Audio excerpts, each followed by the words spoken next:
لقد كان لكم في رسول الله أسوة حسنة قال الله تبارك وتعالى وجل على في مقام آخر هن لباس لكم وأنتم لباس لهن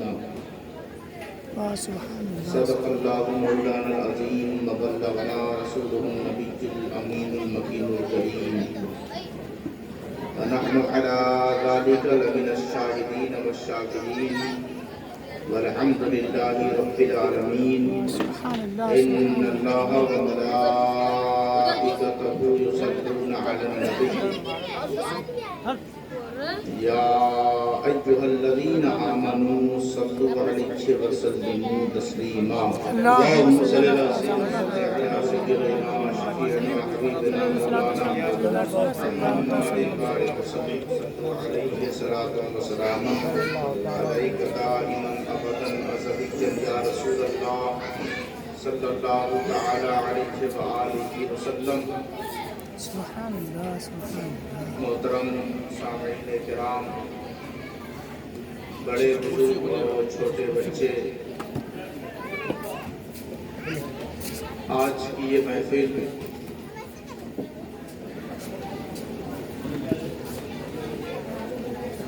ویسے کرا نا، منعقد کی گئی ویسے پٹ کرا. شادی کی تقریب کے حوالے سے اور ساتھ ہی ساتھ ہم مسلمانوں کے لیے، کلمہ گو کے لیے اور بالخصوص مذہب حق اہل سنت والجماعت کے لیے یہ خوشی کی بات ہے، مسرت کی بات ہے کہ آج کی رات ہمارے نبی صلی اللہ علیہ وسلم لامکان تشریف لے گئے، سبحان اللہ. اللہ سے ملاقات کر کے راتوں رات تشریف لے آئے. قرآن مجید فرقان حمید نے اللہ تبارک و تعالیٰ نے جو ارشاد فرمایا کہ سبحان الذی اسری بعبدہ لیلا من المسجد الحرام الی المسجد الاقصی. سبحان اللہ سبحان اللہ. سبحان ایک ایسا اسم ہے، ایک ایسا صفتی نام ہے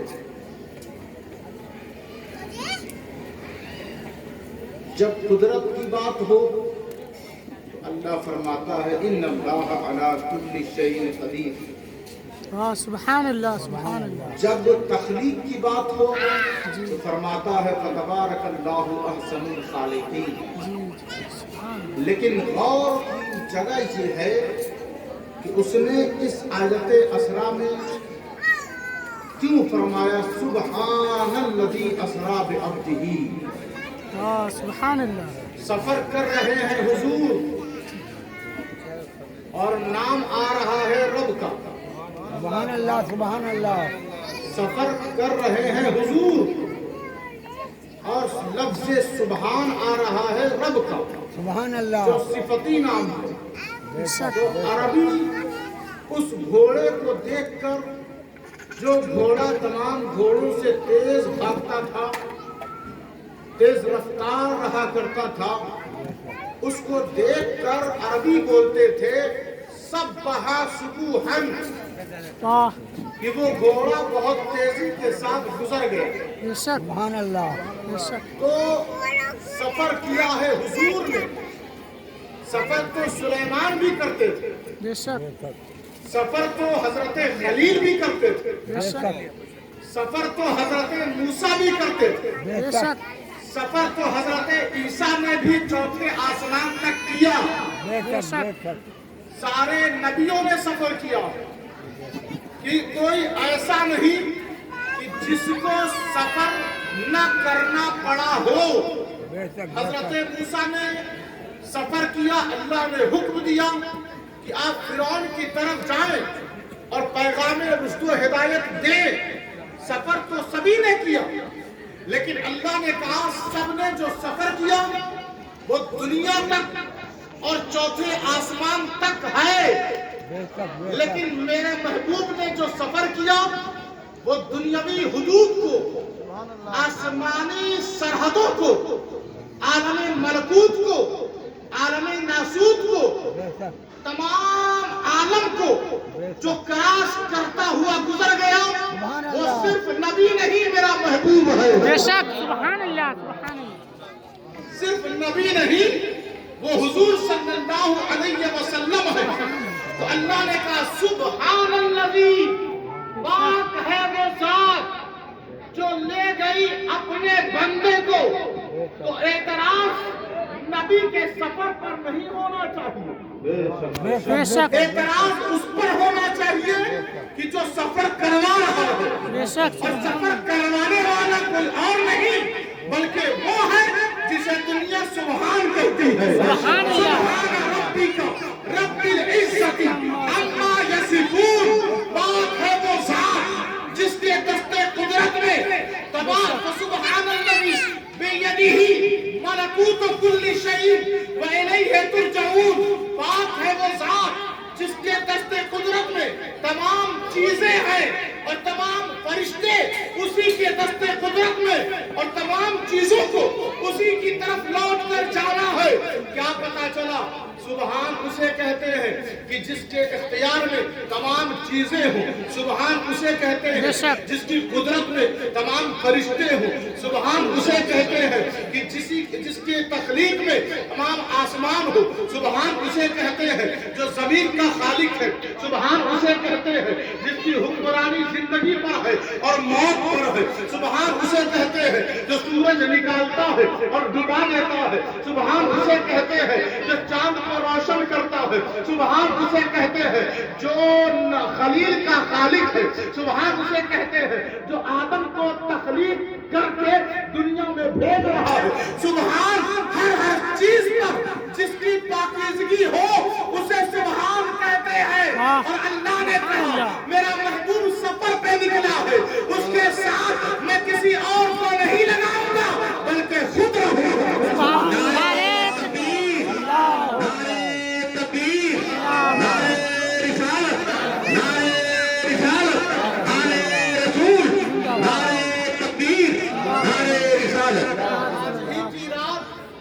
حضور تشریف لے گئے، حضور تشریف لے گئے۔ اچھا دیکھیں، یہ جو سورج ہے نا، سورج یہ جب یہ طلوع ہوتا ہے، جب نکلتا ہے تو 5 منٹ کے اندر اندر یہ طلوع ہو جاتا ہے، یہ ظاہر ہو جاتا ہے، اور اس کی روشنی زمین تک آنے میں 1 منٹ لگتا ہے، 1 منٹ۔ بے شک، اس زمین پر اس کی روشنی آ جاتی ہے۔ جو بچے سائنس پڑھتے ہیں، جو بچے اسکول اور کالج میں پڑھتے ہیں یا جو مدرسے میں بھی پڑھتے ہیں، انہیں بتایا جاتا ہے کہ کتنا وقت، کتنی دوری اور سورج کتنا زمین سے بڑا ہے، سب پڑھایا جاتا ہے۔ اب اس کی روشنی زمین تک آتی ہے 1 منٹ کے اندر۔ تو آپ دیکھیں یہ دنیا کا نور ہے، سبحان اللہ، بے شک، یہ دنیا کا نور ہے جو ساری زمین کو روشن کر دیتا ہے، اور 1 منٹ کے اندر اتنا بڑا ایریا جو زمین سے کئی گنا بڑا ہے وہ ظاہر ہو جاتا ہے۔ بے شک۔ تو اب جو زمین کا نور ہے اس میں اتنی تیز روشنی اور اتنی رفتار جسے سب مانتے ہیں، اور جو اللہ کا نور ہو، جسے قرآن کہہ رہا ہے سراجم منیرا، قرآن کہہ رہا ہے سراجم منیرا، حضور صرف سورج نہیں، حضور صرف چراغ نہیں بلکہ ساتھ ساتھ منیر بھی ہے، سراج کے ساتھ منیر بھی ہے۔ سورج کا کام ہے دوستو کہ زمین کی ظاہری سطح کو روشن کر دے، اور نور کا کام ہے کہ آدمی جب قبر کے اندر ہو تو وہاں بھی جا کر اور ایمان والوں کے دلوں میں داخل ہو کر دلوں کو جو روشن کر دے، قبر کو جو روشن کر دے، حشر کو جو روشن کر دے۔ وہ نور صرف دنیا کا نہیں، وہ قد جاءکم من اللہ نور، وہ اللہ کا نور ہے۔ ہمارا نبی جو راتوں رات سفر پہ گیا، سبحان الذی اسرا بعبدہ لیلاً، لیلاً کے ساتھ نہارن نہیں کہا۔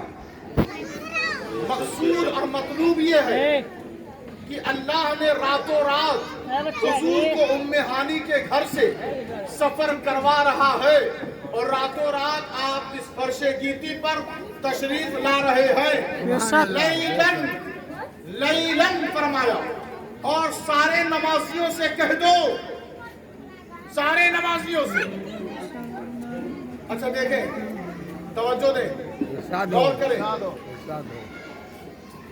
کہ میں آپ کو کوئی گفٹ دوں یا آپ کسی کو گفٹ دیں تو ایسا ہے کہ آپ گفٹ سے محبت کریں اور گفٹ دینے والے سے نفرت کریں۔ ایسا ہے گفٹ دینے والے کو گالی دیں، گفٹ دینے والے کو مردہ کہیں، گفٹ دینے والے کو اپنے جیسا بشر کہیں، گفٹ دینے والے کو جاہل کہیں، گفٹ دینے والے پر الزامات اور تہمت لگائیں۔ ایسا ہے گفٹ دینے والے کی تعریف کی جاتی ہے کہ اس نے مجھے ایک گفٹ، ایک تحفہ دیا، اور بدلے میں ہم اسے شکر کے طور پہ کچھ نہ کچھ بولا کرتے ہیں کہ آپ کا شکر ہے، شکرن جزیلہ بول دیتے ہیں یا دوسری زبانوں کا استعمال کرتے ہیں۔ تو کیا اب یہ دیانتداری دکھانی نہیں چاہیے؟ کیا ہمیں یہ سوچ نہیں رکھنی چاہیے کہ جو مسجدوں میں ہم نماز پڑھ رہے ہیں، جو نماز ادا کر رہے ہیں، یہ تحفہ کس کی طرف سے ملا ہے؟ حضور اس رات جب لاوقہ تشریف لے گئے تو اللہ نے ان کو امت کو دینے کے لیے ایک تحفہ دے رہا ہے جسے نماز کہتے ہیں، جو تحفہ معراج ہے۔ الصلاۃ معراج المومنین، نماز مومنوں کی معراج ہے، نماز مومنوں کی معراج ہے، اور اللہ نے اس عظیم تحفہ کو دیا جسے نماز کہتے ہیں۔ تو سجدہ کرنے والوں کو چاہیے کہ وہ حضور کا شکر ادا کرے، رکوع کرنے والے کو چاہیے کہ وہ حضور کا شکر ادا کرے، قیام کرنے والوں کو چاہیے کہ وہ حضور کا شکر ادا کرے، سلام پھیرنے والوں کو چاہیے کہ وہ حضور کا شکر ادا کرے، مسجد کی طرف جانے والوں کو چاہیے کہ وہ حضور کا شکر ادا کرے۔ یہی وجہ ہے کہ ہم غیرت مند سنی نماز کے بعد مدینے کی طرف رخ کر کے سلام پڑھ کے بتا رہے ہوتے ہیں کہ یا رسول اللہ، تحفہ آپ نے ہمیں دیا، ہم آپ کے کبھی منکر اور غدار نہ پہلے کبھی تھے، نہ آج ہے اور نہ قیامت تک ہوں گے، کیونکہ یہ نماز جو تحفہ ہمیں مل رہی ہے، یہ نماز یہ کسی اور کے صدقے میں نہیں، آپ کے صدقے میں۔ نعرہ تکبیر، نعرہ تکبیر، نعرہ رسالت، نعرہ رسالت، آلِ رسول، اولاد غوث اعظم، نعرہ تکبیر، نعرہ رسالت۔ اچھا، حضور جب گزر رہے ہیں تو گزرگاہ تو بہت ہے، گزرگاہ بہت ہے، لیکن صرف اللہ نے مسجد اقصی کا نام لیا اور مسجد حرام کا۔ وہ کسی قبیلے کا بھی نام لے لیتا، وہ کسی اور شہر کا بھی نام لے لیتا، وہ پہلا آسمان، دوسرا آسمان، تیسرا، چوتھا، پانچواں، چھٹا، ساتواں آسمانوں کا نام لے لیتا، لیکن اللہ نے کہا مسجد اقصی سے مسجد حرام تک، مسجد اقصی سے مسجد حرام تک۔ اب دیکھیں، اللہ کی نظر میں سب سے مقدس جگہ اور سب سے بہتر مکان اور سب سے بہتر گھر کوئی جگہ اور کوئی شے مانی جاتی ہے تو وہ مسجد ہے۔ بے شک، سبحان اللہ، سبحان کیا اللہ، ہے؟ مسجد ہے۔ اور تمام مسجدوں میں افضل کوئی مسجد ہے تو وہ مسجد اقصی ہے، اور مسجد حرام یعنی خانہ کعبہ ہے۔ اور حضور ان دونوں مسجدوں سے گزر رہے ہیں، اللہ نے ان دونوں مسجدوں کا ذکر فرما کر یہ بتا دیا کہ میرے نبی کا قدم، میرے نبی کے قدم کا حال یہ ہے کہ اس کے قدم کے نیچے بھی مسجد اقصی اور مسجد حرام ہے. مسجد اقصی اور مسجد حرام ہے. جن مسجدوں کا رخ مسجد حرام کی طرف ہو اسی مسجد کا اعتبار ہے. بے شک. جن مسجدوں کا رخ مسجد حرام یعنی کعبہ کی طرف ہو اسی مسجد کا اعتبار اور انہی نمازیوں کا لحاظ رکھا جائے گا. تو اب پتا چل گیا کہ اے مسجدوں میں جانے والوں کبھی غور کیا ہے کہ من المسجد الاقصی الى المسجد الحرام کہ میرا نبی مسجد اقصی کو پار کر کے مسجد حرام کو پار کر کے پھر جب پرواز کرنے لگا آسمان کی طرف جانے لگا تو مسجدیں بھی رشک کی نظر سے نبی کے قدم کو تک رہی ہے کہ آج ہمارے نبی کا قدم ہمارے سروں کے اوپر ہے اور مسلمانوں کو پیغام دے رہی ہے کہ اپنی مسجدوں میں نبی کے ذکر کے قمقمے لگا دو. اپنی مسجدوں کو سنوارو. نبی کی محبت و عظمت و رفعت کی لائٹ سے مسجد کو جگمگا دو کیونکہ مسجدیں بھی وہی قبول ہوتی ہے جن مسجدوں میں نبی کا ذکر ہوتا ہے. سبحان اللہ سبحان اللہ. لقد کان لکم فی رسول اللہ اسوۃ حسنہ. تمہارے لیے رسول کی زندگی میں بہترین نمونہ عمل ہے. نبی کا اسوہ سنت کریمہ ان کا طریقہ کار اس کے بغیر مسلمانوں کو کسی اور طریقے کی ضرورت نہیں ہے. ہمیں صرف اور صرف کسی کا طریقہ چاہیے تو مدینے والوں کا طریقہ اور اسی طریقے پر ہمیں عمل پیرا بھی رہنا چاہیے. کہن لباس لکم وانتم لباس لہن. اور جو اس تقریب یعنی نبی کی سنت نکاح کو ادا کرتا ہے اس کے لیے لازم و ضروری اور اللہ ایک محبت کا پیغام دے رہا ہے کہ ہن لباس لکم. بیوی شوہر کے لیے لباس, شوہر بیوی کے لیے لباس. دونوں ایک دوسرے کی عزت کریں, احترام کریں, ایک دوسرے کو رسوا اور ذلیل اور ان کی توہین ہرگز نہ کریں. قرآن نے بیوی کو ذلیل کرنا اور بیوی پر شوہر کو ذلیل کرنا دونوں سے روک دیا ہے, منع فرما دیا ہے.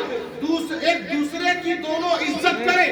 کیا پتا چلا کہ چاہیے یہ کہ لڑکی والے بھی لڑکے والوں کی عزت رکھے اور لڑکے والے بھی لڑکی والوں کی عزت رکھے. جس طرح نبی نے سنت کا پیغام دیا ہے اسی اعتبار سے دونوں فریقین اس سنت کا لحاظ رکھے. نبی کی سنت کے آڑ میں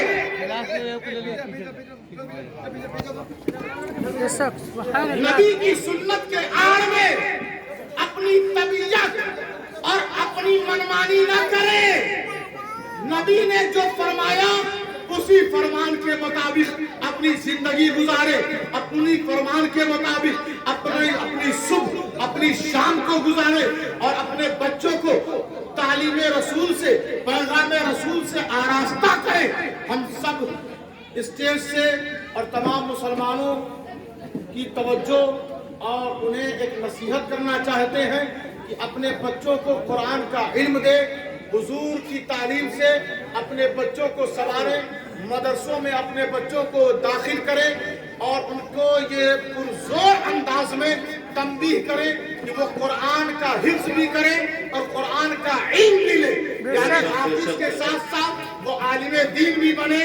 اور مسلمانوں کو چاہیے کہ اپنی عیش و عشرت کی زندگی میں ذرا کمی لے آئیں اور اپنے بچوں کے دلوں میں حضور کی محبت اور ان کی سنت اور ان کی تعلیم اور ان کا تعلق داخل کر دیں. اور کوئی چارہ نہیں ہے. اللہ تبارک و تعالیٰ اس مقدس محفل پاک کو قبول و مقبول فرمائے, ہم تمام کی حاضری کو قبول فرمائے. استغفر اللہ ربی من کل ذنب و اتوب الیہ وما علینا الا البلاغ المبین.